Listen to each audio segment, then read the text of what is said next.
السلام عليكم ورحمة الله وبركاته. اليوم عندنا تصليح انتركولر لباص هونداي ستريكس، انتركولر التيربو، مبرد التيربو. اغلب الناس بيعانوا من مشاكل ان المروحة هذه بتنشف، المروحة البلاستيك اللي هنا بتنشف وبتخرب تتعطل. فلما بدك تيجي تروح تشتري انتركولر كامل راح يحسب لك اياه ب70 دينار. فعندنا احنا اليوم جبنا لكم حل يعني للمشكلة هذه، بدل ما تروح تشتري انتركولر كامل عشان المروحة.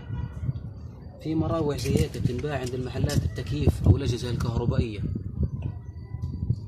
بتفك السموله اللي هان البلاستيك، السموله الحديد، السموله الحديد عفوا.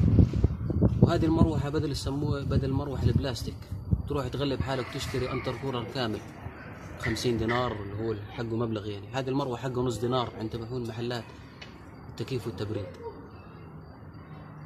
وهذه ان شاء الله تورجيكم كيف طريقه التركيبه ان شاء الله.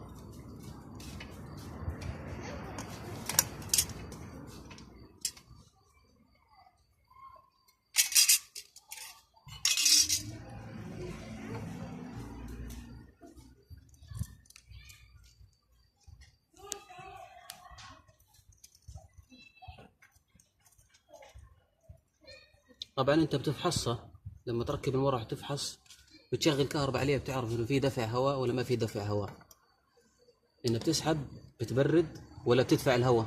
لازم تتاكد من الشغله هذه، هذه المروحه شمال يمين، لازم تتاكد من الموضوع هذا.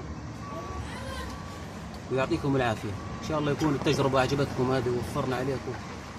الله يجزيكم خير.